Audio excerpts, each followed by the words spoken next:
mean by saying this? That naturally we are faith beings. Yes. So the first line of defense is get back to God. Okay. That is if you are detached. But if you are still anchored strong in your Creator, recommit. You recommit again. You recommit again. Why? The God factor will play a very significant role, because remember, when you are anchored in your Creator, we get all our help from source. Yes. And He is the source. Yes. So when everything seems lost, first of all, you ask yourself, who enabled you to have maybe gained things that now seems lost? He's the Creator. Okay. He's the one who enabled you to reach a particular place, acquire particular things, do particular feats. Wait.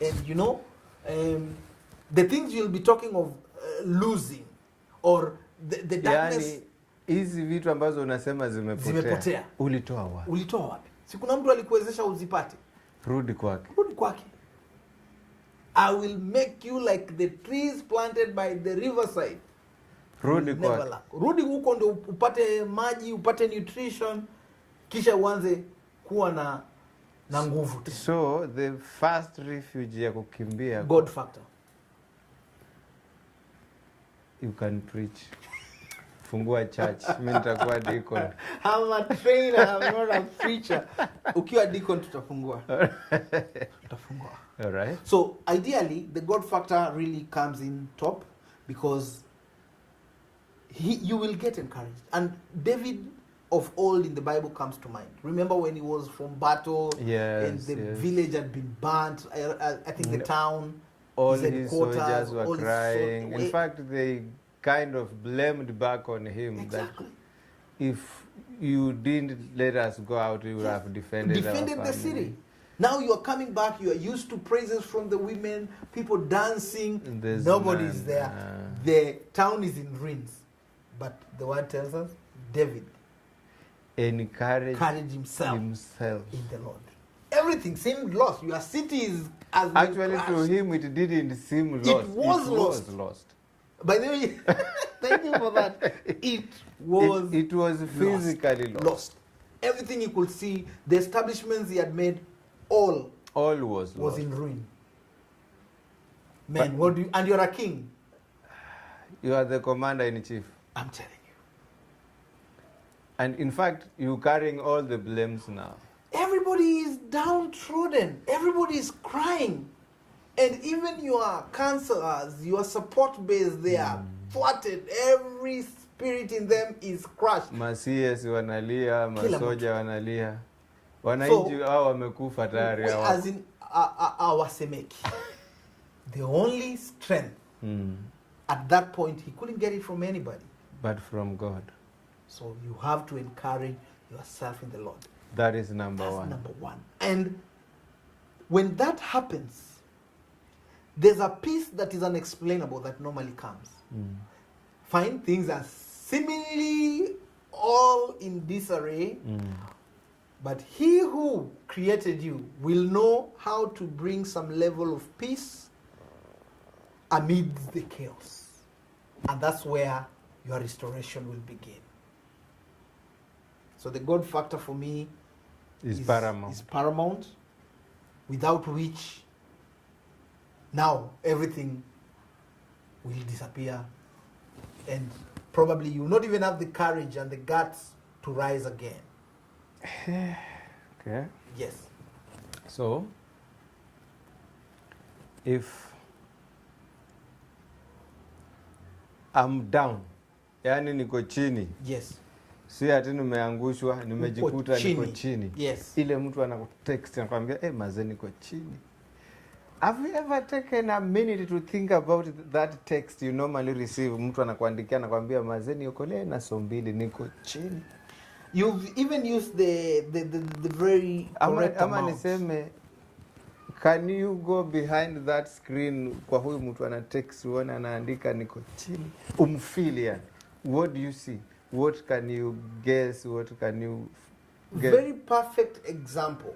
Just when COVID was thick, Yes. I remember one of my friends, actually I will call him a son. He calls me dad. He calls me and tells me, Buddha, wananiita Buddha niko vibaya. That was the only message. Buddha niko vibaya. It was a call. It was a text on WhatsApp. It was a text. It was a text on WhatsApp. But Buddha, you can feel the volume. When I just read that text, it's not that I had money, even me.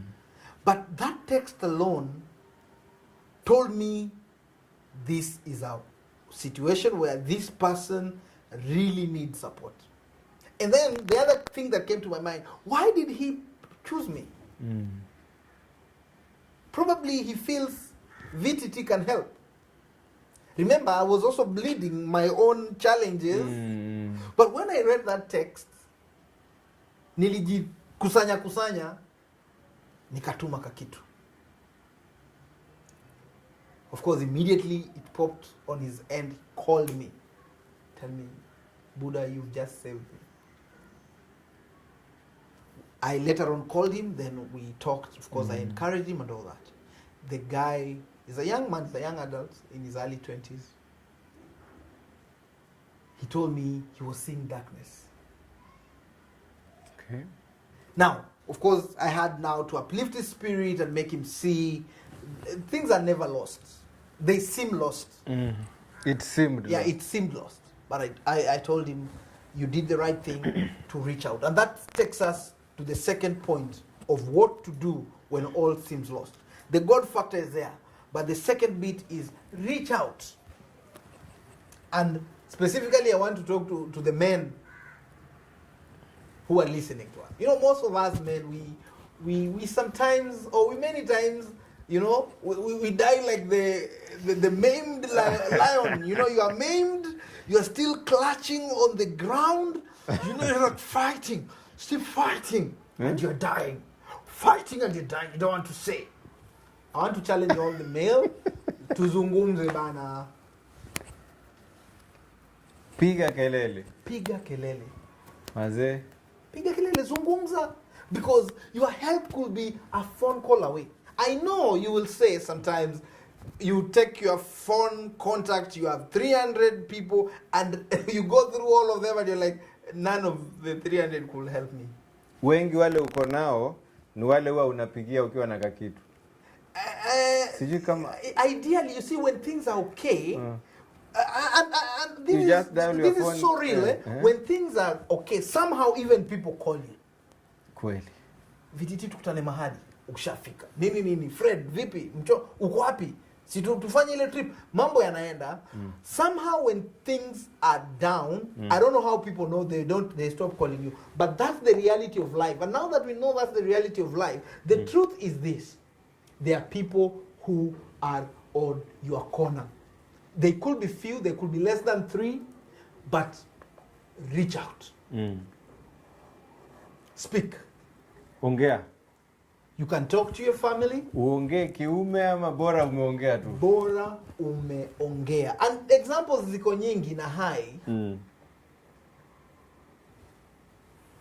I particularly loved what Kenyans, the netizens, did to our very own Lolani Kalu the other day. Yes. They supported him fully.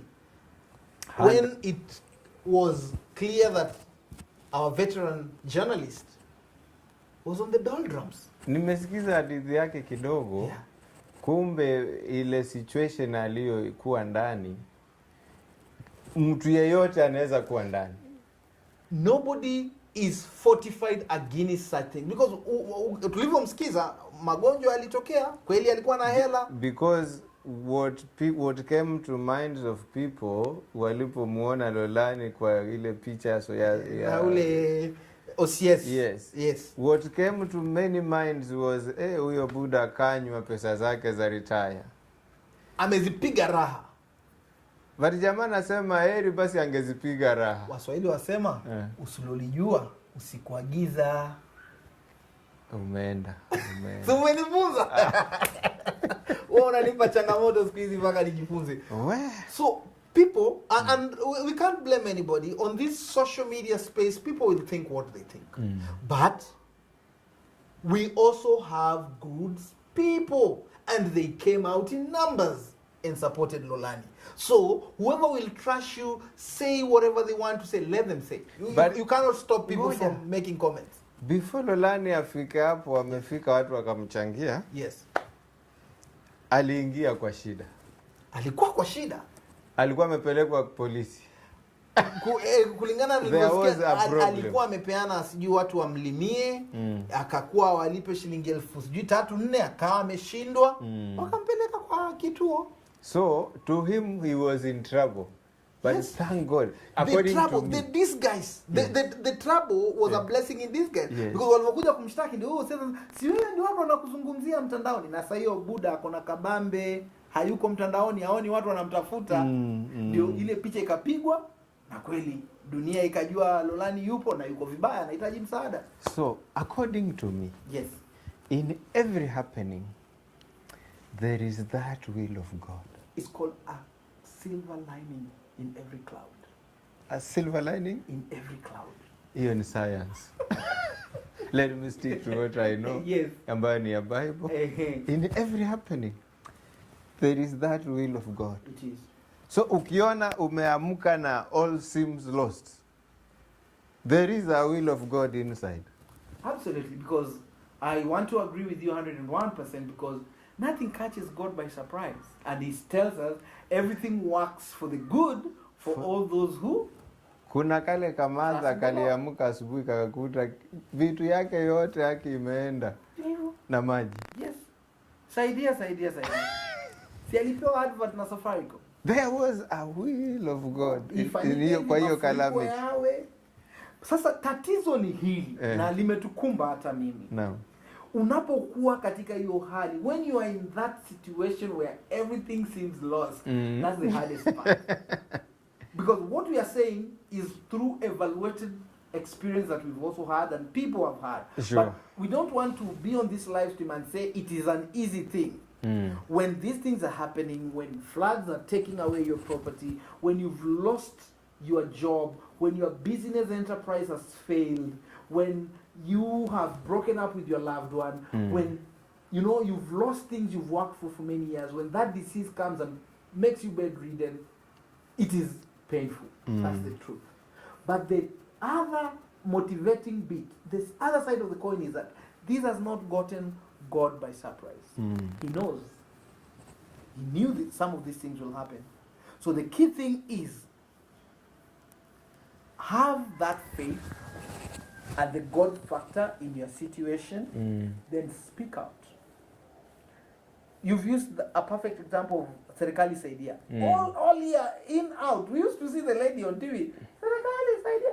Eventually, because of her crying out, support came from the corporate world. So you are saying, yes, do not stop crying out. Don't stop crying. Kila siku ilikuwa kwa, hata in fact kwenye zile ma news bites, ilikuwa zinarushika. Mpaka mother anatokea.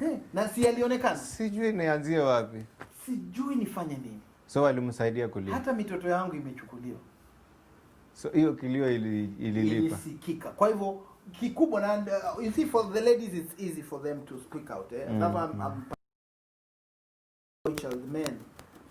Fine, I know we have our ego, but tafuta, look for the people you can confide in and tell them this is the grim situation. You can even send a text, like what my young adult did. He reached out to me, and support does not necessarily mean somebody will give you money. Support could be any means. Moral support, of course, financial support, spiritual support. Sometimes you just need people to pray with you.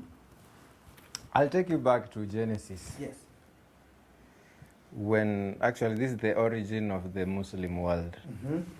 When this small boy was crying and the mother had left this boy to die. Yes. And as it is written, the mother didn't want to see the boy die. This boy called Ishmael. Ishmael, yeah, the brother to So Isaac. Hagar had to let the boy die alone. So she put her somewhere. Yes. And then she went to sit somewhere. It seemed okay. This is now a perfect example of what seems. Good. So to Hagar, it seemed Fine. finished. The desert is all over. There is no water. The boy wants. Scorching heat in the desert.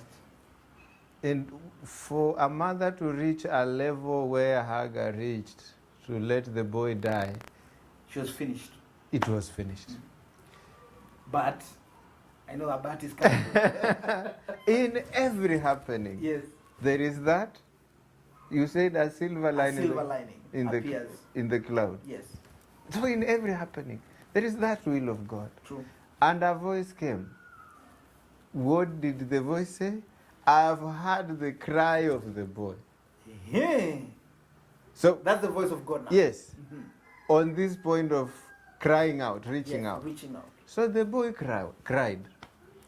Father heard him. And for this voice to have been heard in heaven, heaven is far, my friend. I'm telling you. It resounded with the heavens. And help so came. Crying is healthy. It is. And I can't say this enough. Many times, some people allow themselves to succumb to even depression because they never spoke. There's no shame in failing. Ladies and gentlemen, there is no shame in failing. Remember, we are all running our own races. Do not start looking at, watasema nini. People will always say. But then the interesting bit, Saisi, and when I discovered this, I don't worry about what people say. Many times we think people are talking about us, but they don't. They don't. Even they don't even care. Even when they speak, they just speak. It will pass. You know, I don't know if I can get that quote very well, but it has been proven that when we are younger, let's say in our teens, we are very particular on what people are talking about us. When we become young adults, the same. In our 30s, we are still keen on what people are saying.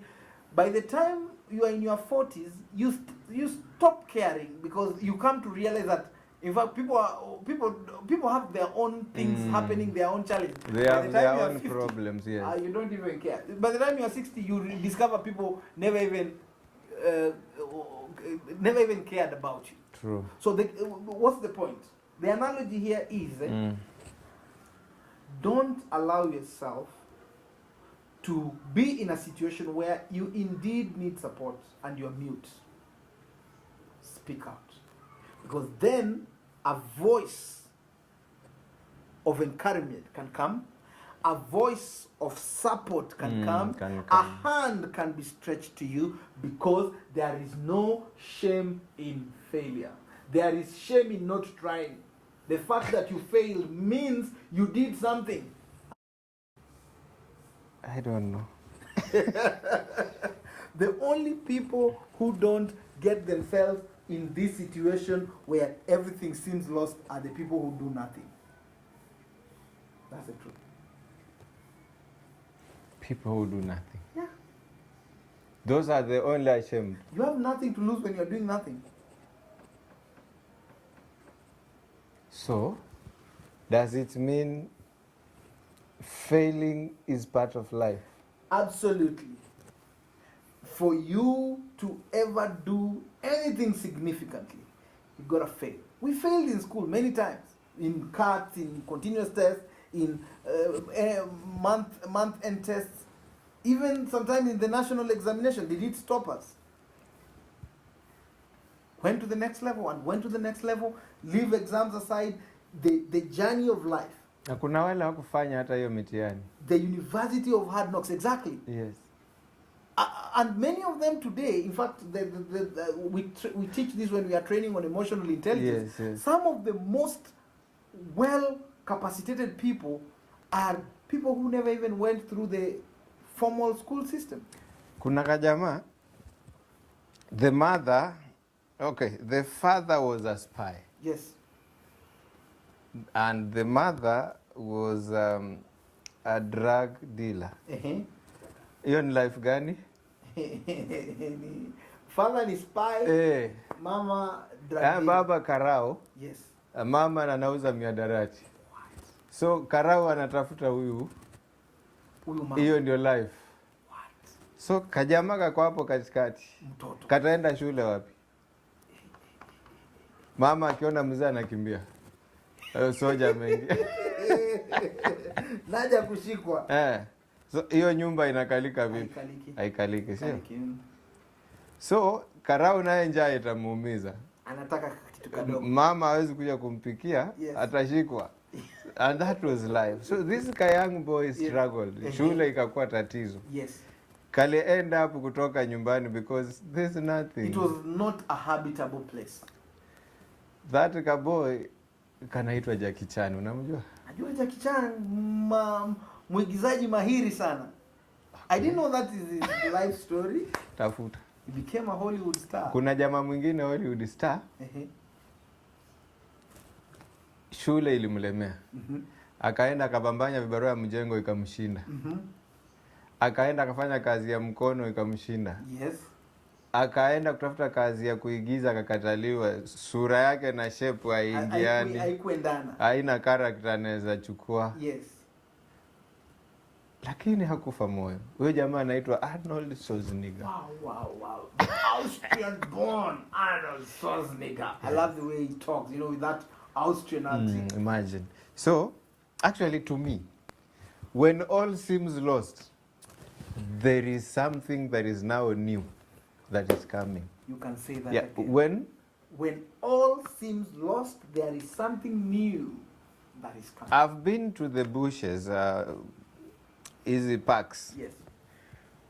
When a fire comes to the park, like the other day, all is lost. Wachana na hii asavo hii si moto, my friend. What are you saying? Nafanyeni niliona kwa TV. Uliona tu kwa TV. Imechoma kuchoma. Hujawahi ona moto imefagia mpaka there is nothing. The entire park is finished. Tafuta uangalie kama zile fires zilikuwa Australia. By the wildfires in Australia. Uliziona? Of course, highlights. Sasa hiyo ni na ya Savo gani ndio moto? Ile ni kubwa because it burned, expansive land. But before the fire, something was noted. Although casually, there was an army of not armyworms. Yes. Hizi zingine zaitwaje hizi? Kwa nikipata jina yake nitakwambia. Utatueleza, yes. So hao wadudu si kama wadudu kama caterpillars. Actually caterpillars. Yes. Walikuwa wamepanga foleni, a very long line that had no end, and the line was coming out of the forest before the fire. Before the fires. So had they anticipated a fire was coming? In every happening kuna ka silver lining. Umesema? Nimesema ipo. Hawa wadudu walijuaje hapa kitaharibika? Intelligence. I wish you had seen some of the photos. Yes.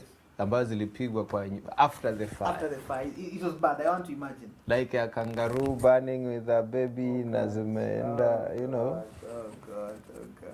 It's bad. Okay, that was not my point. My point is, after the fire, all seems to be lost. But according to nature, that is when new grass will come. Sprouts up with the first rain. Yes. But it's true because then the vegetation now grows and even now the flora and fauna thrive. And the forest is green again, the grass is green, everything. Wild animals get back. The streams have water. After what? The fire has raised everything to the ground. When all has passed, let me use that language. True. Kama zimeisha. And I totally agree with you, and I remember in our casual communications, you've always told me, even where you are depleting your monies and your resources, just know that I'll make something new out of this. When you spend your last coin. Yes. Sijui kama unashika.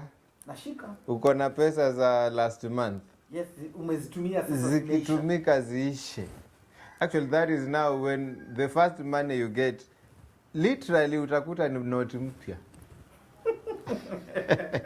The old is gone. Yeah, the old is the gone. new is Behold now. the new. It is biblical. Behold, I'm doing a new thing. Why do you think a new thing should be done when the old is still in existence? The old should go.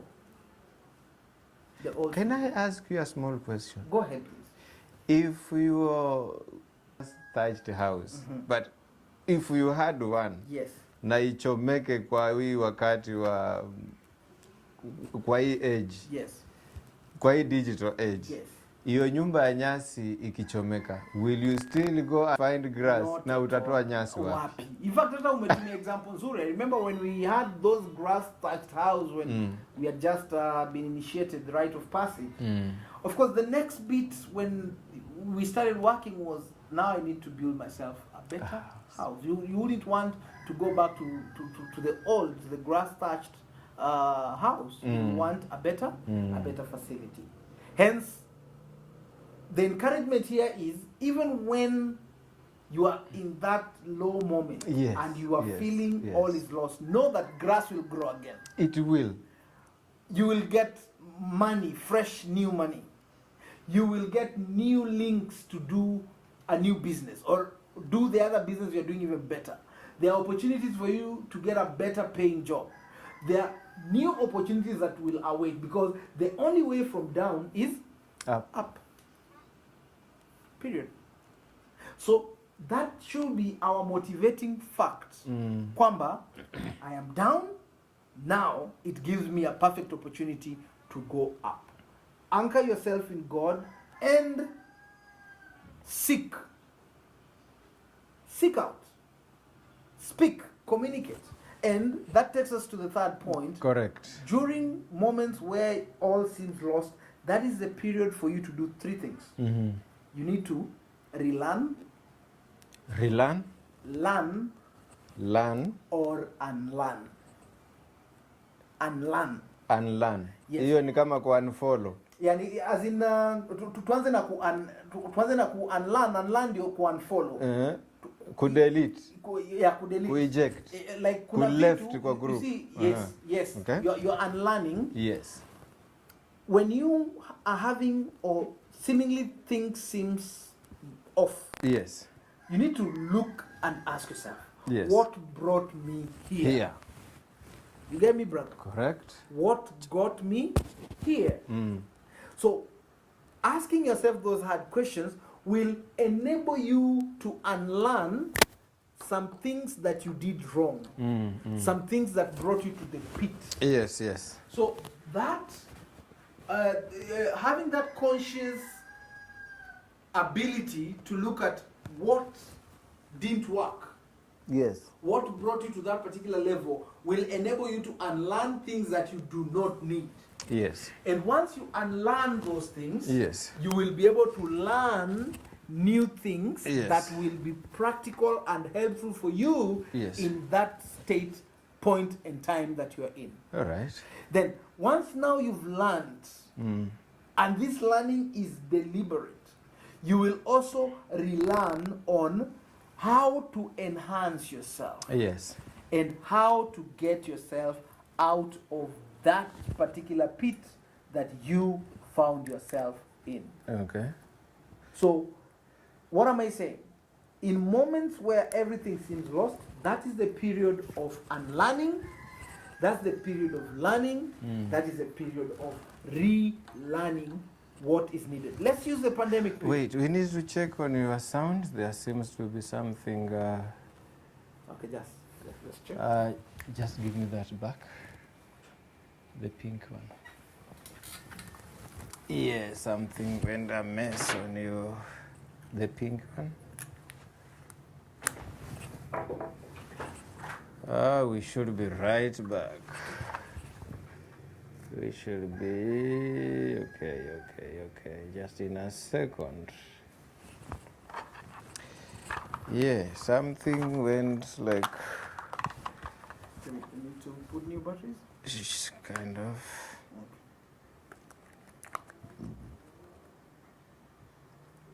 Okay. Ushawahi fika mahali pa when it seems haifanyi kazi tena? Okay.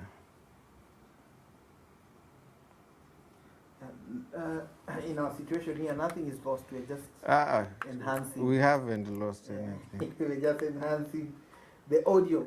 Yes.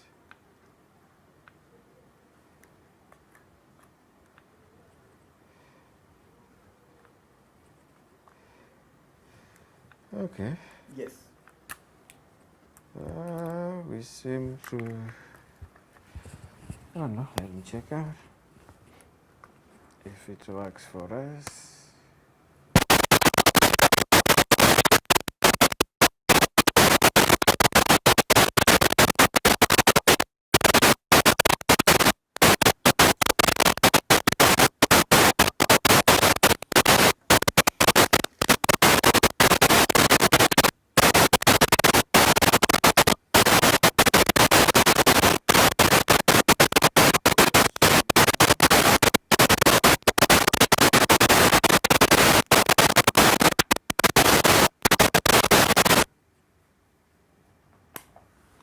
We should be okay.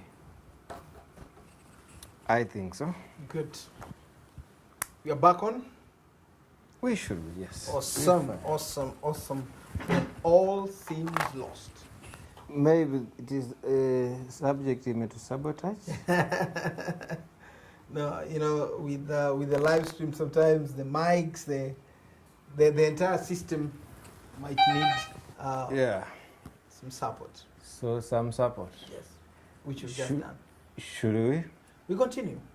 You are on talking about before the pandemic. Yeah. A lot has changed in matters commerce. Yes. A lot has changed in how business is done. Yes. A lot has changed on how things are supposed to be done in this time. Meaning, wait a minute. Okay. Shanti. Every end is a new beginning, which is true. Every end is a new beginning. So, I think you need to like run through. Beatrice Kiwinga. Let me just get. Okay.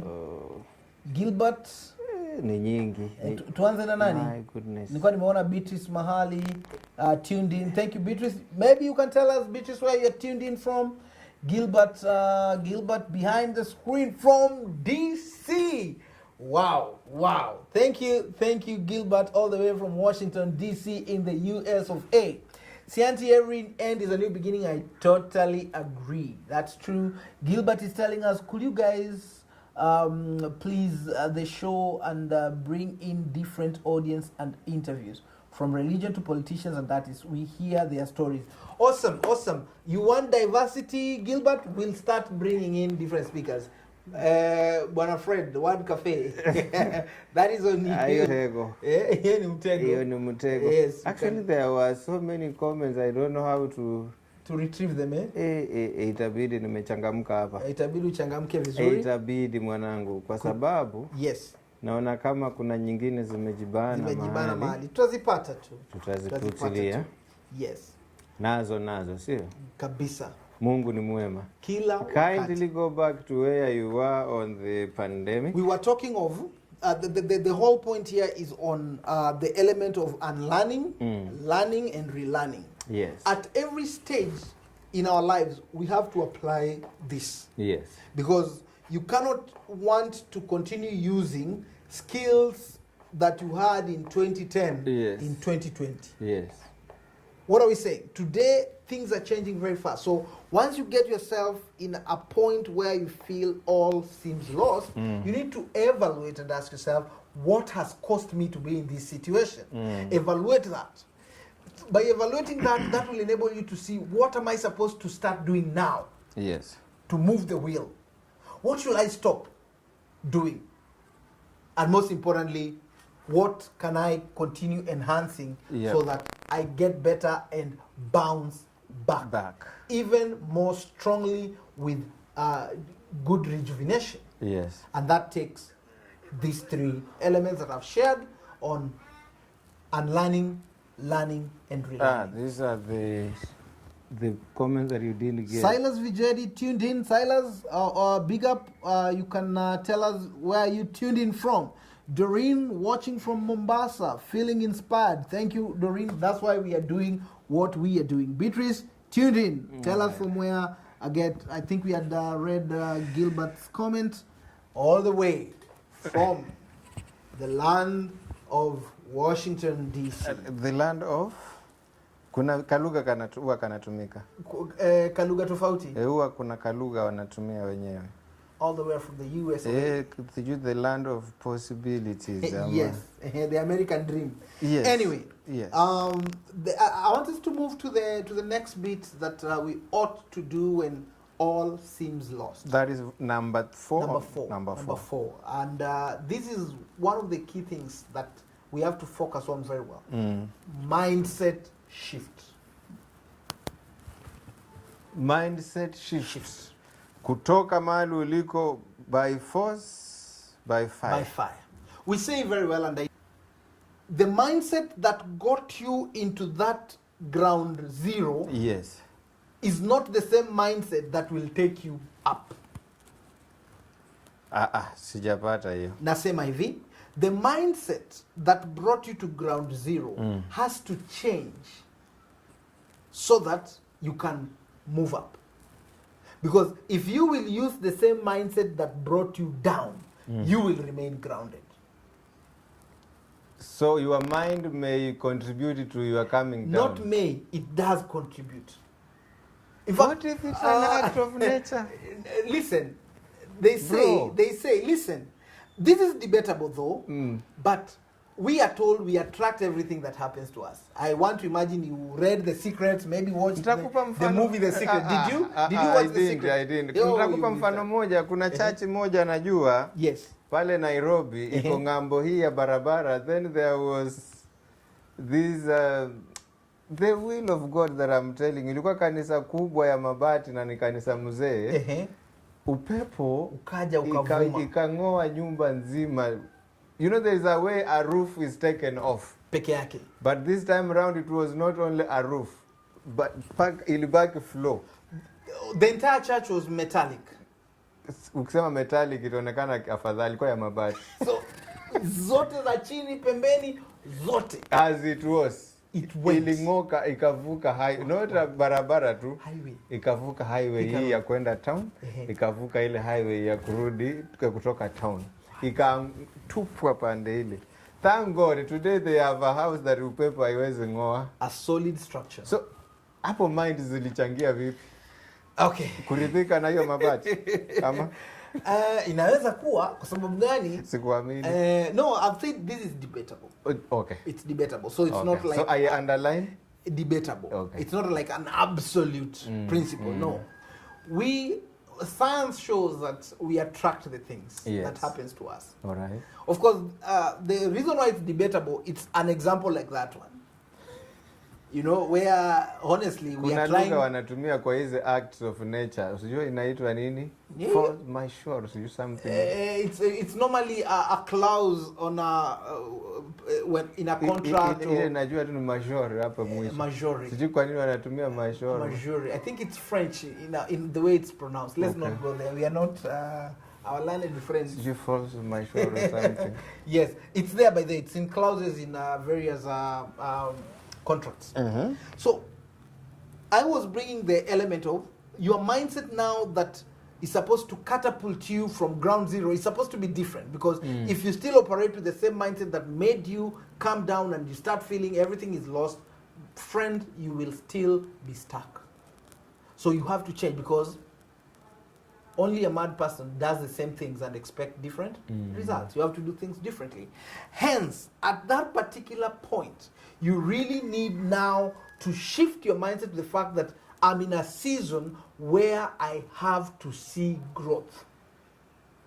And the mind is supposed to be attuned to the fact that I will rise again. And why am I talking strongly on the mind? Because when we look at every example of success that came from the ground, all these personalities will tell you deep down, whether somebody was sick, bedridden, you have been told by the surgeons, you will never walk again, this stroke is your end. But where somebody has the will deep down in their minds, you are convicted in a prison and perhaps wrongfully, and you've been slapped with life imprisonment, but you're telling yourself, one day I'll get out of this prison. Those are the people who get out. Why? Because their mindset is attuned to the fact that this is not my destiny.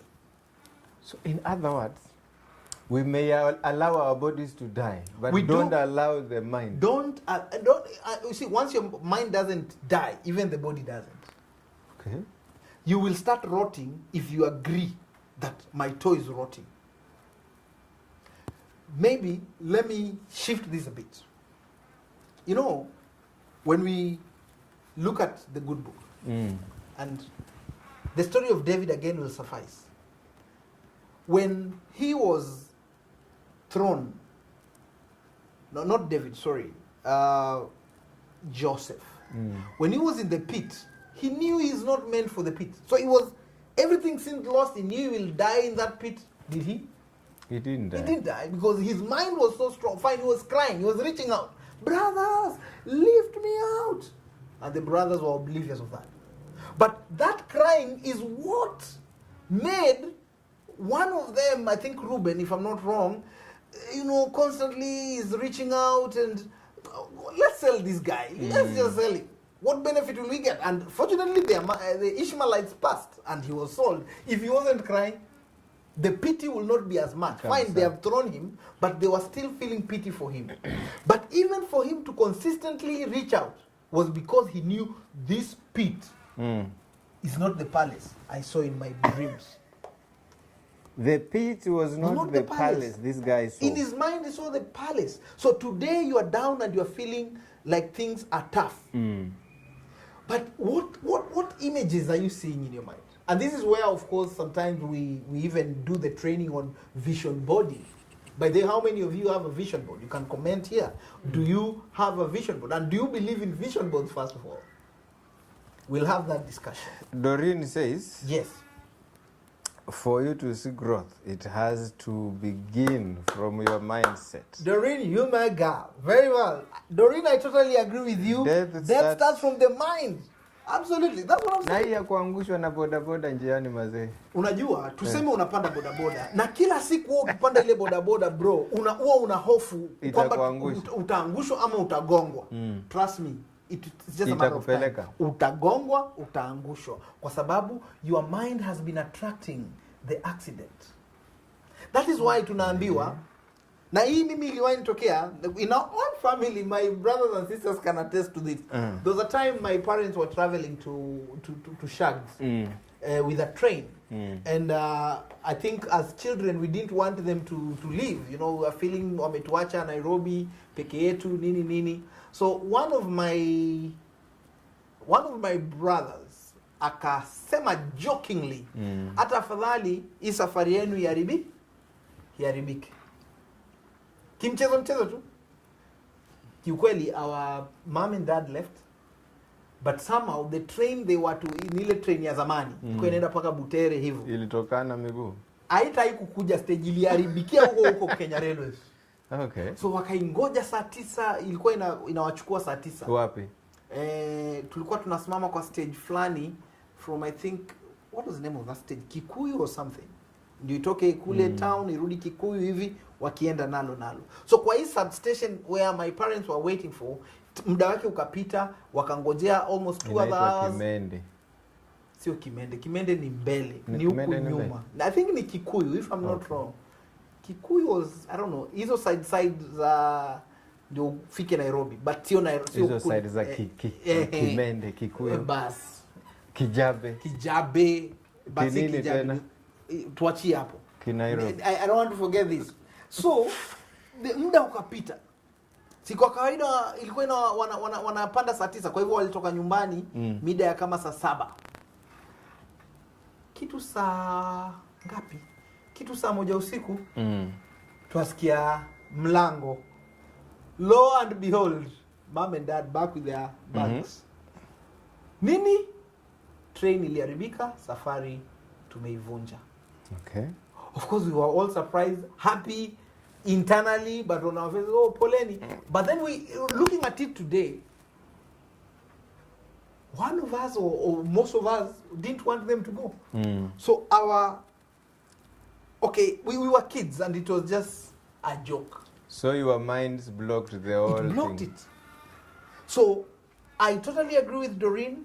It is totally important that our mindset has to shift so that we can kwamua ourselves, we can get ourselves out of those doldrums, out of that darkness that seemingly has engulfed us. That is a sure way of us getting out. And at this juncture, I just want to share it's a kind of a poem on how powerful our mindset is. Oh, our time is well spent. Yes, our time is well spent. I think this will be our closing submission on this poem that was courtesy of George H. Doran Company. They are the publishers of the same, so we acknowledge that this is not our original work. Yes. The poem says, if you want a thing bad enough to go out and fight for it, work day and night for it, give up your time and your peace and your sleep for it, if only desire of it makes you quite mad enough never to tire of it, makes you hold on all other things, if life seems all empty and useless without it, and all that you scheme and you dream is about it, if you gladly sweat for it, fret for it, plan for it, brother, Good. lose all your terror of man for it, if you simply go after that thing that you want with all capacity, strength, sagacity, faith, hope, and confidence, stand, tenacity, if neither cold, poverty, famished, and gaunt, nor sickness, nor pain of body or brain can turn you away from the thing that you want. If dogged and grim, you seek it, you will get it. If all seems lost and your mind is attuned to what you know is meant for you, you've seen the picture so clearly that you're supposed to be doing A, B, C. You're supposed to be affecting lives positively. You're supposed to be contributing to society. You're supposed to be a great dad to your children, a great husband to your wife. You're supposed to be a great person in society, doing stuff that will make other people's lives better. And the situation you are in is telling you the opposite. Know that your mind is telling you the truth. So trust it and do your part. Act. And as we've said, have the God factor in you. Speak out, reach out to people. Of course, learn, relearn, and unlearn. And most importantly, be able to shift your mindset. You will get it, whatever that you are seeking. And you know, we are the people who know what we want. So don't allow the element of things seemingly lost to make you feel they are lost. It just seems they are not. Yours truly, Vincent the Trainer. Thank you. Word Cafe, Brother Fred, God bless you. God bless you, our viewers, our listeners, those who have engaged us live. Yeah, nilikuwa na temptation ya kurudisha ile hadithi ya Hagar. Yes. Who is the mother of Nadhani kuna comment moja pale chini. Hata kama iko tutaiona tu. Tutaiona, Mungu Yes. akipenda tutaijibu. Yes. Motivation kwa ile story ya yule madam anaitwa Hagar. Yes. She knew all is lost. All was lost. All was lost. And now the last thing was to allow Ishmael to die. And do you see the nation behind Ishmael? Telling you. A very big nation. Big nation. A very big, actually like a very big world. It is. It is So, big. according to me, Yes. when you seem to have lost everything, that is when you should see the other end of a lot of things. True. Just as Shandi, ni Shandi ama Shandi. Shanti, every end is a new Every beginning. end is the new beginning. Totally true. Every end. Yes. So as we end this show, We will have a new show on coming Sunday. We are ending this, but a new one is coming. God bless you, good people. Till we meet again. May God keep you in good sound health. Meet your desires. As you wake up tomorrow morning, it may be you've woken up some other countries. It's a Monday in other countries, by the way. True. And as you step out on a Monday, it's a new beginning. It's a new day of the week. Go for your dreams. Nothing is lost. Whatever is lost is old. Pata hiyo mpya, by the way. The God new is bless here. you. How is you? Amen. Amen. Sindio? Amen. Amen. Thank you very Kama much. pesa mzee imeisha, Pata mpya. pesa mpya ya New money. New money. Yes. Nani hataki new money? Hakuna. Hakuna hataki new money. Hakuna kabisa. Okay, I think Mungu awabariki sana, tumefika hapo. Thank you guys. God bless you.